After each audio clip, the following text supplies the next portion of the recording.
I have with me now one of the men on that target list, James Clapper, on the phone, former Director of National Intelligence. So, Director Clapper, thank you so much for calling in. And, just first to you out of the gate, the news. Last time you and I chatted on the phone, there was this threat from the White House to revoke the clearances, such as yours and Brennan's and others. This has happened to John Brennan.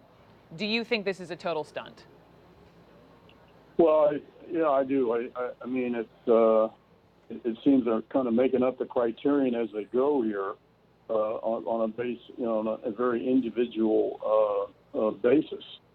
And as Jim discussed, to the extent that we have anything to offer, it has more to do with our past experience, not insight and access to current intelligence. At least for my part, I haven't had any access to intelligence since I left the government on the 20th of January of 2017. Mm-hmm. And the other thing I wonder about, of course, there are other senior officials who have the clearances, who I won't name, who've also been vocal in criticizing the president, who of course, weren't mentioned here. A couple of factual points in the press secretary's discourse that I would take issue with, one of which, of course, is the reference to the dossier and John Brennan's involvement in that. The dossier, to repeat, as I've said many times, was not used as a part of the formal intelligence community assessment that was rendered about Russian meddling in the 2016 election. She also referred to the 2014 situation with the Senate Intelligence Committee investigation of past practices by the CIA with respect to interrogations. People need to understand that the network that the committee was using was a CIA network, and CIA simply was discharging its due diligence responsibilities for the security of that network. Her statement leads you to believe that the agency was trying to spy on the committee, which is not the case at all. I have consulted with certain senior members of the current administration. All of those encounters had more to do with history or corporate memory rather than any current issues. I won't name those people for their own protection. Mm-hmm. So will the Republic stand or fall on whether John retains his access to classified information or mine or any others that were named? Of course not. The larger issue here, to me, has been infringement on First Amendment rights, and I think people ought to think seriously about that.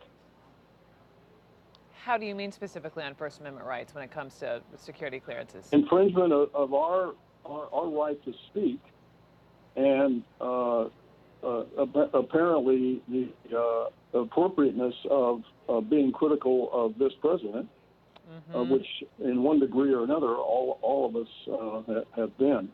I thought the mention of Jim Comey and Andy McCabe, who don't have their clearances anymore, it was sort of a cover for naming them in the first place, which was a non sequitur, since at the time they were first mentioned, didn't have their clearances then. And I think the notion of, the possibility of their clearances being restored is, that's kind of a red herring. What about what Jim was also just reporting off the top, that Dan Coats wasn't at all consulted, Director Clapper, on any of this? This is just something the White House and this president went ahead and just did. How can help the viewer understand how profoundly stunning that is? Well, it's unprecedented. I don't know of a case where this has ever been done in the past. I mean, access to clearances normally would be done completely by a sponsoring agency. So in John's case, the sponsoring agency is CIA. And normally, if there were going to be an action taken like this, it would be done at that level and not by the White House or not by the president himself. So this is, at least in my memory, is unprecedented. So to your earlier point about really alarm bells on First Amendment rights of folks such as yourself, Mr. Brennan, and others who come on or tweet or what have you and exercise their own opinions, thoughts. Uh, what can you do to fight back? Well, it doesn't really have any. If I lose my access to classified information, it really doesn't have any immediate substantive impact on me. I don't plan to stop speaking about when I'm asked my views on this administration. There are some things I've agreed with that this administration has taken, actions they've taken, but lots of things that I don't agree with. So if they're saying that I can't, the only way I can speak is to be in an adulation mode of this president, I'm sorry, I don't think I can sign up for that.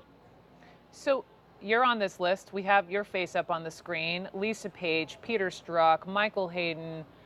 We also have Bruce Orr, Susan Rice, Sally Yates, James Comey, Andrew McCabe.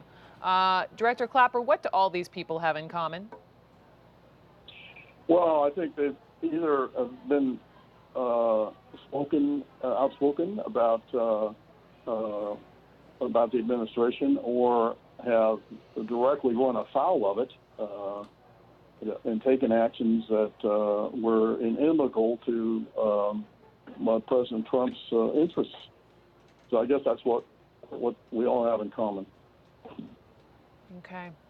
James Clapper, thank you for hopping on the phone with me so much. Former Director of National Intelligence, responding to this headline out of the White House briefing today that the president has officially revoked John Brennan, former CIA chief's security clearance, with, according to this White House, with more actions like that on the way.